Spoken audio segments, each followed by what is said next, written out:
মালিক আজকের তওবাকে উম্মতের তওবা হিসাবে গণ্য করেন। আপনি আমাদের উপরে বড় নারাজ হয়ে গেছেন।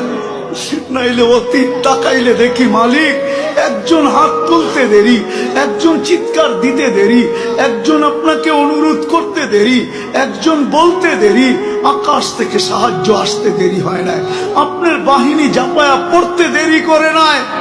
আজকে তো বৎসরের পর বৎসর পার হয়ে যাইতেছে, চোখের পানি শুকায় যাইতেছে। ও মালিক কোন বিজয়ের চিহ্ন দেখি না।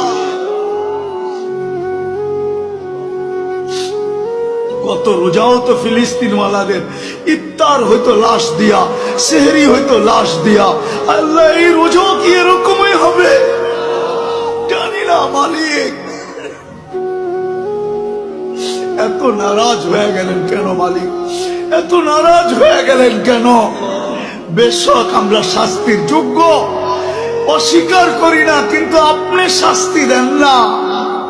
আপনার হাবিবের দুশ্মন, আপনার দুশ্মন, আমাদের দুশ্মন, ইসলামের দুশ্মন, কোরআনের দুশ্মন, হাদিসের দুশ্মন, সমস্ত কিছুর দুশ্মন, এদের মাধ্যমে আমাদেরকে পিটা খাওয়ান কেন মালিক?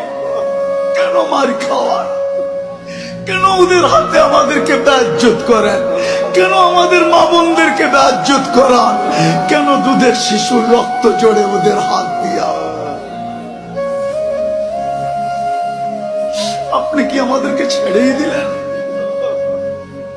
আমরা যাব তো যাব কোথায়?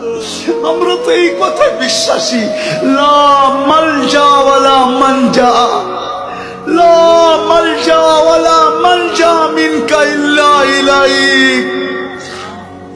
ডাইনে দেখি তো আপনাকে দেখি, বামে দেখি তো আপনাকে দেখি, সামনে দেখি তো আপনাকে দেখি, পিছে দেখি তো আপনাকে দেখি, উপরে দেখি তো আপনাকে দেখি, নিচে দেখি তো আপনাকে দেখি, নিচের দিকে তাকাই তো আপনাকে দেখি, ভিতরে তাকাই তো আপনাকে দেখি, বাহিরে তাকাই তো আপনাকে দেখি।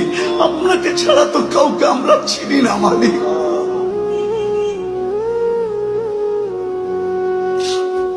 আজকে এই আলেমদের হাত খালি ফেরত দিয়েন না। আমারটা দিয়া দেন কোনো আপত্তি নাই, কিন্তু আমার ডাইনে বামের আলেমদের হাত খালি ফেরত দিয়েন না। ইমাম খতিবদের হাত খালি হাতে ফেরত দিয়েন না। তোলাবাদের হাত খালি ফেরত দিয়েন না। তোলাবারা বসে আছে সামনে মালিক, যাদের পায়ের নিচে ফেরেশতারা পলের গালি চাবি